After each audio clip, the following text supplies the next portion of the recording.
Hey, it's always good to be with you. Hello, St. Paul family. Glad to be with you today. Amen. Amen to that. Glad to have you joining us live stream as well from wherever you are. You might be on a little jogging mission. Obviously, I'm not jogging right now, but you might be out and about in nature, at home, wherever you are. It is good to have you with us as we come together. It's been good to see so many people starting to feel a little more confident, getting out a little bit more. More people are getting vaccinated that have chosen to be vaccinated. Hopefully, we're experiencing a little more normalcy. For those of you that are still feeling a little, shut in at home, know that you can connect with us online. We've got a lot going on via live stream. You can connect with our app, St. Paul UMC app as well, and see lots of things that are happening throughout the week. And don't forget to join us on Wednesdays at 1 for our Digging Deeper. So we take what we're talking about on Sundays, and we go and we find something to pick out a little bit more and dig a little bit deeper on Wednesdays at 1. You can catch us on Facebook Live for that. Well, we've been in this series talking about Let's Talk. We've had a table as the center of our understanding that some of the greatest conversations in life come when we're sitting at a table, but it's a call back to the table. It's a call back to a conversation. And it reminds us that it's not just our table, it's God's table, and how appropriate that is today as we celebrate Holy Communion, amen?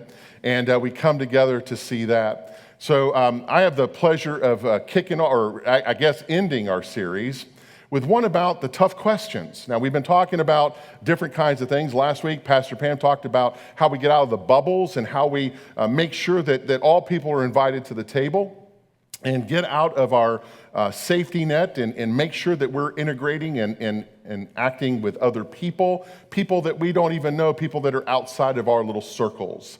And today, we're going to hammer at those tough questions. So no matter what room we walk into, my guess is that whatever room it is, in that room in your house or room in the workplace, or maybe it's outside at the golf course or whatever, there's going to be an elephant in it, okay? You know what that expression means, the elephant in the room? That's what we're going to talk about today. So that image that you're seeing, I want that to be kind of central to where we're going to happen here. It's conversations that we have. Like, let's say that we're having conversations with people that differ with us politically or theologically. That usually brings an elephant in the room, doesn't it? That uncomfortable feeling. Maybe you're somebody who's planning that trip soon back to get all of the family together. Those distant relatives, Cousin Eddie and all those kind of characters, And you know what it's like gathering all those people together. Some of those people you don't want to give that invitation to, but it's the right thing to do, so you do that. And that kind of that fractured family, that dysfunctions of your family come together. And then there's when you start talking, there's going to be an elephant in the room. And elephants are everywhere. They're in the halls of Congress. They're in church meetings. They're in church sidewalks. They happen in our homes. They happen in our schools. They happen in our communities and all the places where we are. The elephants are there. They're public elephants. They're private elephants. They're sacred elephants. They're not so sacred elephants. But everywhere we go, there's an elephant in the room. There's that thing that kind of hangs over us. It's what it kind of pulls at our gut, right? And we don't really want to talk about it. But we know that it's there and we know that we can expect it. And I'm hoping today that we can have some opportunities, that I give you some tools, take you through the scriptures, and help us to learn how to deal with those uncomfortable or those tough conversations as we finish this series, Let's Talk. Now, here's the good news. The good news is that Jesus provides us a way through this. Jesus gives us. See, Jesus not only forgives us once, not only forgives us twice, 30 times, 1,000 times, 1 billion times, infinite amount of times. So we know that the gospel tells us that when we get into these tough conversations, that Jesus sees us for where we are, and he saves us, but not only saves us from a salvation point of view, but he saves us in making fools of ourselves, so that when we're having these tough conversations, we know how to say the right thing, but more importantly, we know how to listen, and we know how to apply and be real. So at St. Paul, I like to say that we believe that Jesus' life and death and resurrection makes a difference, but that we're living proof that it makes a difference. Okay? So that's kind of the platform I want to lean off of today, kind of move us in this direction. But listen, when it comes to those elephants in the room, when it comes to those tough conversations, when it comes to those dysfunctional things that we're just not sure in our own lives or the lives of others how we want to deal with that, let me tell you something. Jesus won't heal it unless we name it. Do you believe that? He won't heal it unless we name it. Because the minute we name it, we claim it, and we claim it as that we own it, and we recognize it, and we can call upon the power of God to say, this is what I know is happening in my life. This is what's going on. This is what I've said. This is the person that I am. Lord, come heal this situation because I see that. The same thing with our tough conversations. When we enter into those tough conversations, if we don't name it in advance, Lord, I know this is going to be a tough conversation with my friend, with my wife, with my husband. It's going to be a tough conversation with my pastor. It's going to be a tough conversation with my friend or whomever it is, my employer. Lord Jesus, come and heal and be a part of this conversation. That's where we've got to begin. And that's the thing that we can't forget as we do this. You see, as we look at this, those tough conversations, sometimes we just want to avoid them, but we can't. We have to have strength. Let's go on our Bibles or on our Bible apps to Matthew chapter 18 today. That's kind of where I'm going to have us land a little bit, Matthew 18. And some of you are looking at, hey, wow, this looks familiar. Preacher, you talked about this several months ago. Yeah, I did. And why do I keep bringing up Matthew 18? Because I really believe we've got to learn what this means. Because the only way we're going to have a better relationship with God, the only way we're going to have a better relationship with each other is to know how to deal with those elephants in the room, but more importantly, how we go about life in our conversations with each other and what it means to walk the way that Jesus walked. You see, these kind of conversations make us uncomfortable. I'm looking around, I'm seeing twitching, I'm seeing fidgeting, more than normal. And you know what? It's okay. Because what greater place for us to address this than as the family of God? And so let's really focus on this and how we get there. So let me set this up. So Jesus has just talked about leaving the 99 sheep, metaphor for adult, child, or student. I'm leaving the 99, the safe, the whatever, to go find the one. And this didn't really set well with his disciples because his disciples were kind of like, well, wait a minute, why are we chasing after the one? You know, why is the one so important? And so Jesus is already making his disciples uncomfortable with it. He is obsessed.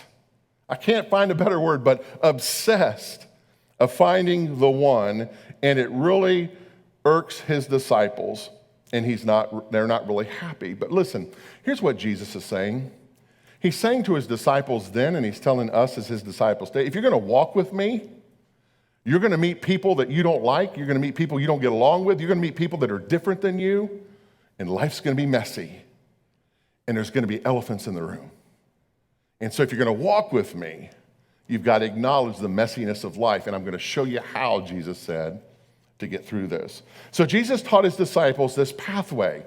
He said, here's a model. In fact, it's a three-pronged model. It was almost like Jesus was the master sermon writer. Here's three things that you need to do in order to deal with conflict or those tough conversations, the elephant in the room. Now, this can be with somebody that you're in a covenantal relationship with. This can be with a total stranger. This can be with a coworker, a fellow student. It doesn't matter. A friend. This is a model that Jesus says is the model that you and I are to use when it comes to dealing with conflict in our relationships. Here's what he said. If another brother or another believer, I should say, sins against you, go privately and point out the offense. If the other person listens and confesses it, so if the other person says, I hear what you're saying and you're right, if they confess it, then you have won that person back. So we're going to remember that statement, won that person back.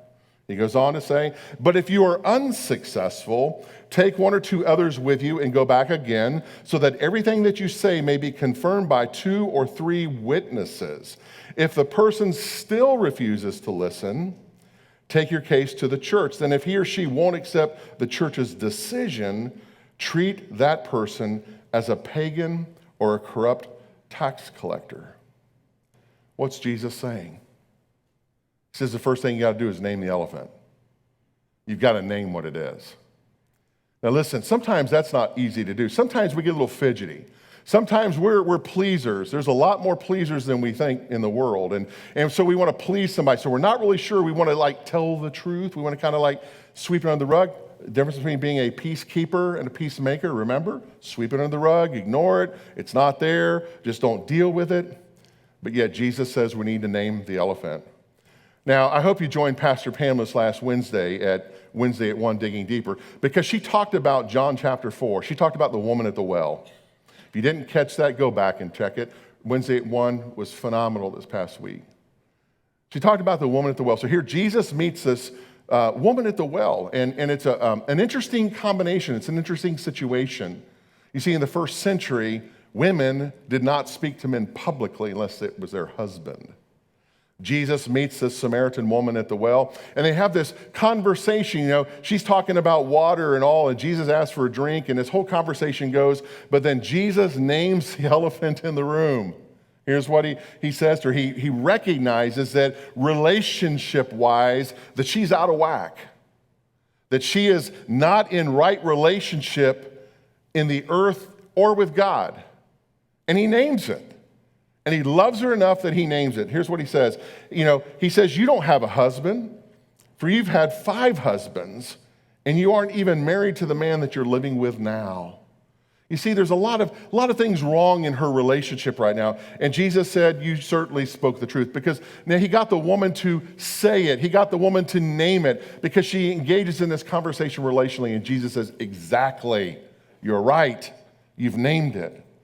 Now, why would he name the elephant in the room? Why would he point that out? Some are real critics, and they'll look at the scriptures and they'll say, Jesus was trying to shame the woman. I don't think that's at all what he was doing. He was trying to point out her sin. You like the way I said that? Sin. It's not at all what he was doing. He was trying to heal her, folks. He wasn't trying to shame her. He was trying to heal her. He knew that she needed his healing. And so to deny it would forbid him from healing her. So he's trying to get her to share that she knows what's going on. Because if you name it, he can heal it. You see, most of our problems, most of our conflicts, they're unhealthy. They're unproductive, but we're just too afraid to name it. We're too afraid we're going to hurt somebody else's feelings. We're afraid they're not going to like us anymore if we're just honest with it. Jesus said time and again, don't do that. He says, name it. Listen to me. When someone has hurt you, when someone has said something that's hurtful, when someone has done something that's hurtful to you, you're not supposed to ignore it.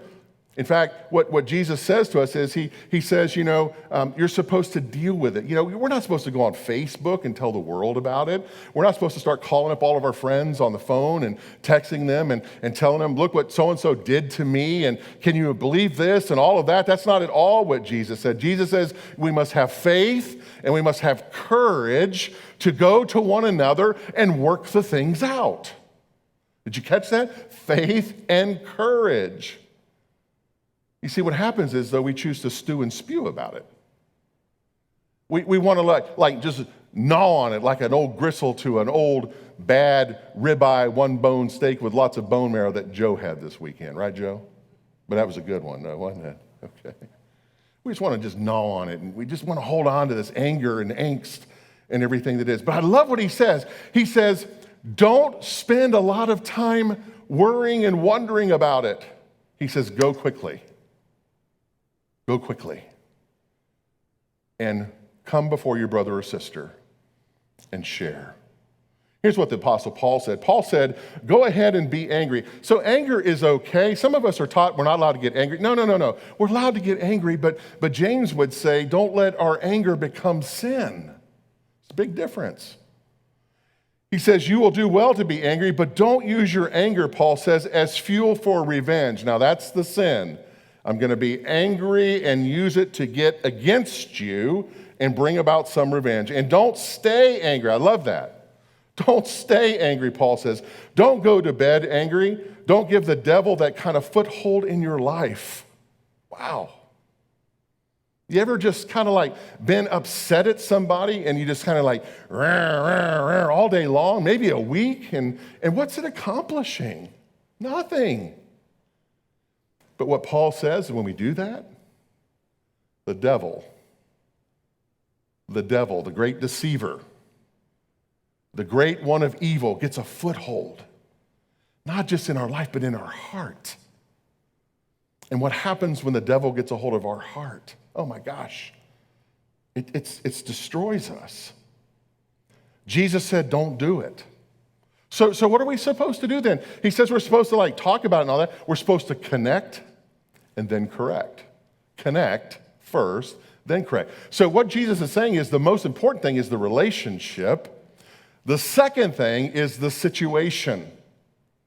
And what happens is we reverse that so many times. We think it's the situation and we put everything into that and we forget the relationship with the person. And Jesus said, no, we are to connect, then to correct. He says in 18:15, if another believer sins against you, go privately, point out the offense. If the person listens and confesses it, you have, there's that statement, won that person back. I wanted you to remember that statement, won that person back, because in the Greek, it translates into the word gain. We have gained that person back. In the first century, it went even further, and it went into conversion. That if the person listens to you and understands and changes their behavior, then they have been converted into the faith. Do you see the power of going to the person and confronting? And the word confront means to come before them. Nathan and King David, one of my favorite stories of confronting. To have the courage and the faith to do that. Why do we want to gain the relationship? So that the relationship can resume.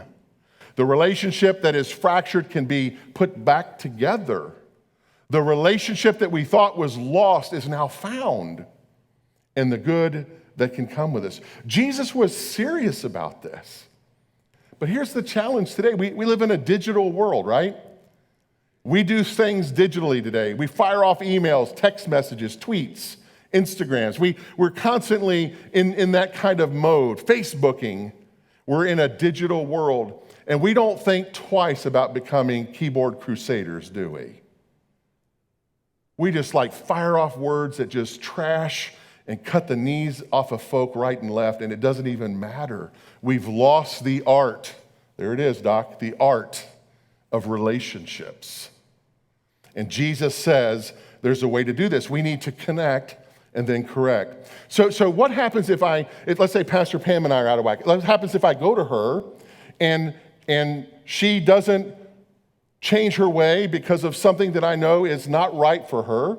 I go to her privately and she's like, no, I'm not going to do it. So what does Jesus say? Jesus says that if you're unsuccessful, then take one or two others with you and go back again so that everything that you say may be confirmed by those 2 or 3 witnesses. Take 2 to 3 people with you. Now listen closely. He doesn't say take your BFF with you, best friend forever. He doesn't say take the person that's totally on your side and totally committed to whatever your agenda is and doesn't matter what the other person's about. He says take a godly person, take a wise person, take somebody who has a level-headed mind, who can hear the whole thing, their case and yours, and that person can help win over the situation. You see, we need to rethink this. We don't go to the other person just so that we can be right and prove that they're wrong. No. We go to them with one agenda. We want to restore this relationship. We want to regain a friend. We want to have a conversion experience for somebody. And that's the motivation, not to prove them right or wrong, or ourselves right or wrong, but to win them back into the favor of God.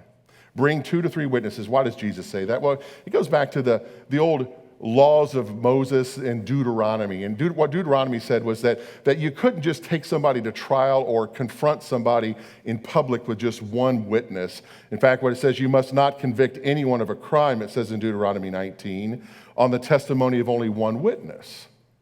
You can't do that. The facts of the case must be established by the testimony of 2 to 3 witnesses.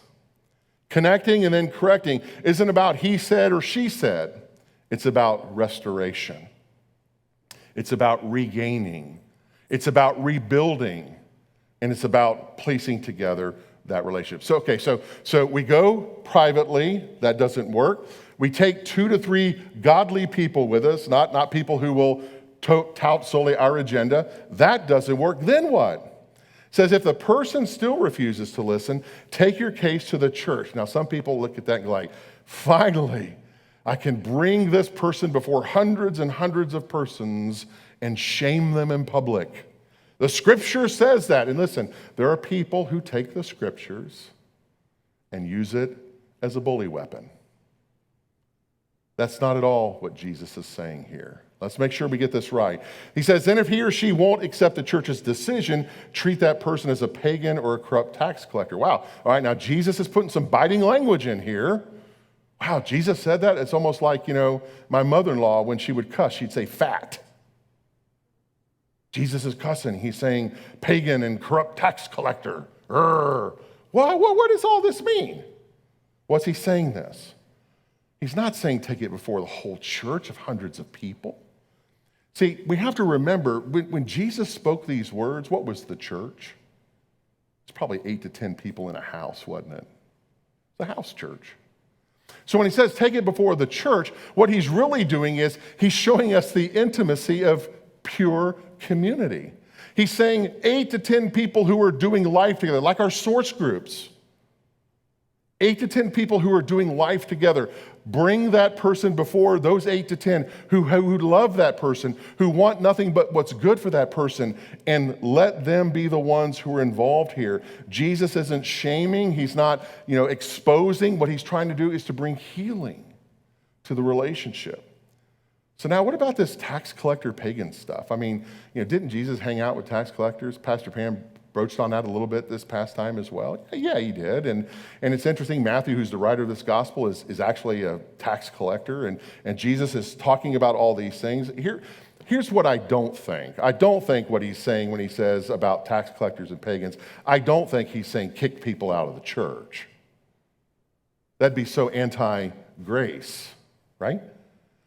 What I think he's saying is set a boundary. I think what he's saying is that treat them like a pagan or a tax collector, like an unbeliever. What he's saying is set a boundary. So if that person, if they won't be won over by you going to them privately because you and they have the offense together, if they haven't responded to you bringing 2 to 3 other people who out of love want to help reconcile, if they've been brought before a small group of people called the church and they still won't do, I think what he's saying is set a boundary. He's saying, love those persons, but don't let them be a part of your inner circle. Now, here's how I deal with it. I can love people, I can forgive people, but I can do it at a distance. And I don't mean that flippantly. I don't mean that as a funny story. Think about that. We are called to love, we are called to forgive. We're not called to have everybody in our inner circle, and not everybody can be in our inner circle. So what he's saying, make a boundary. Let that person know that as long as they're going to be under that behavior, as long as they're going to not confess their sin, as long as they are not going to want to reconcile with you, that you're going to forgive them, you're going to pray for them, you're going to love them, but they're not going to be a part of your inner circle until something changes. You see, when we let dysfunctional people into our inner circle, when we let people who are intent on bringing havoc to our lives, what does it do? It discombobulates our own soul, doesn't it? So why would I let somebody who does not want to acknowledge that there's a fault in life and reconcile with that, why would I want them to be one of my closest inner soulful people in my circle? For that time of season, I'm not. I'm going to love them. I'm going to forgive them, but it's going to be at a distance. And Jesus is talking exactly about that. Peter's sitting there taking notes. He's observing all this. And Peter says, okay, Jesus, so how many times am I supposed to forgive my brother who sins against me? And think about when Peter said that, he's mending nets, and he's probably thinking about how the other fishermen, they're tearing the nets, and none of them are mending the nets. They're just kind of leaving it to Peter to do. And Peter's just like, how many times do I need to forgive them? And Peter knew what the ancient rule was. The ancient rule was 3 times. He knew that. So he thought he'd get some brownie points with Jesus, and he says, shall I forgive them 7 times? Jesus says not 7, but 70 times 7. Now, some people are doing math. Whoa, okay. It's not a literal number, guys. What it means is in an infinite amount of times, we are to offer forgiveness and never stop offering forgiveness. Can't be cheap grace. Cheap grace says, I forgive you, and then you're harboring a grudge. You can't do that. No, it has to be real. You see, what happens is unforgiveness. The reason why Jesus says we must do this all the time, we must forgive, and do it again and again and again. You see, unforgiveness doesn't wound the offender. Unforgiveness wounds the offended. Because when we don't forgive, it eats at us. It holds us captive. We become a prisoner and we can't be set free. So Jesus says, keep forgiving, keep connecting, because God is a deep healer. Jesus finished his teaching on conflict by saying, I tell you the truth, whatever you bind on heaven will be bound on earth, and whatever you forgive on or loose on heaven will be loosed on earth. He's going through this whole great teaching of all these things. But then he says this. He says, for where 2 or 3 come together in my name, there I'm in the midst. It's Matthew 18:20. You know, why is he talking about worship? Well, he's not. You know, sometimes we use that, where 2 or 3 are more gathered in his name, he is here in the midst. Why is Jesus saying those words in the middle of his conflict speech? Because he's saying to us, whatever conflict that you are fearing the most, whatever conversation you think you cannot have, whatever reconciliation that you feel is not possible, he says, don't sweat it, I am there with you. It's about conflict resolution, not worship. It's about forgiveness. It's about restoration. You mean, Jesus, you want to be a part of these hard conversations with me? Yes, he does. Let me take you back in time to Durham, North Carolina, 1971. There was segregation of schools. Black kids and white kids could not come together in the same school. Durham was struggling just like a lot of other cities in our country at that particular time. A community organizer named Bill Riddick was invited to come in and to try to bring some resolution to this and open a conversation to desegregate the schools, make them inclusive of all children. And Riddick employed a little technique called a charrette. A charrette means that you bring interested parties, stakeholders is the term, who have stake in the conversation. You bring them to a common table, not singularly, but you bring them together. And you have a conversation to work out the differences. And the goal of the charrette is to allow some sort of openness, but a completion of the activity that is there. So Riddick said, okay, I'm going to co-chair this particular charrette. So he invited Ann Atwater. Ann Atwater was a civil rights activist during that time. She was fighting for the rights of black people, and she loved Jesus. And Riddick said, but I'm also going to co-chair, so it can't just be about Ann Atwater. And he invites C.P. Ellis to the table. C.P. Ellis was the exalted cyclops of the Ku Klux Klan. And he brings these two fierce enemies to one table for a charrette to talk about how to desegregate schools. C.P. Ellis and Ann Atwater literally hated each other. You can imagine opposite ends of the spectrum. They come together. He starts calling her the forbidden word from day one. And she says that it was a moment that she pulled out a knife from her purse, opened the blade, and was going to grab the Klan leader's head and pull it back and slit his throat from ear to ear the first chance she could get. But her pastor, who was there, saw what she was going to do. He pulled her hand down and said, don't give them the satisfaction. For 10 days, these two talked about desegregation of schools and why. And C.P. Ellis, the cyclops of the Ku Klux Klan, he said, I hated black people. I hated integration. I didn't like demonstrations downtown, and I especially hate Ann Atwater's guts. That's a direct quote. Can you see the tension? Can you see the elephant in the room in this particular situation? They spent 10 days in a shred sorting through the differences, trying to find common ground, and at the end, something happened. A miracle. Ellis said, it finally came to me that I had more in common with poor black people than I did with white rich ones. Then the children of Durham came together, little black children, little white children. They came together and said, we want to go to school together. Make this happen. And Atwater and Ellis took a step back, and they recognized in that moment that what they were fighting against was the wrong thing. And they realized that it was an important role to go and to desegregate these schools. Let me tell you, it was so moving in the life of C.P. Ellis, the exalted cyclops of the Ku Klux Klan, that he stood before the crowd and ripped up his Klan card. A move that certainly meant death for him in some respects. Friends, how does that happen? How does C.P. Ellis leave the Klan? How does he vote to desegregate schools? Ann Atwater and C.P. Ellis, they remained friends for the rest of their lives. He died in 2005, and his family reached out to Ann Atwater and said, would you preach his funeral? Now, how does a black civil rights leader preach the funeral of the former cyclops of the Ku Klux Klan? Folks, it's Jesus. It has to be. It's Jesus. When everybody says it's going to be too hard, we just won't have those hard conversations. We can't have those hard conversations as a church. We can't have those hard conversations in our families. You know what? You can. How? Jesus. When somebody says we're too divided as a nation, this nation can never heal. Yes, it can. Why? Because of Jesus.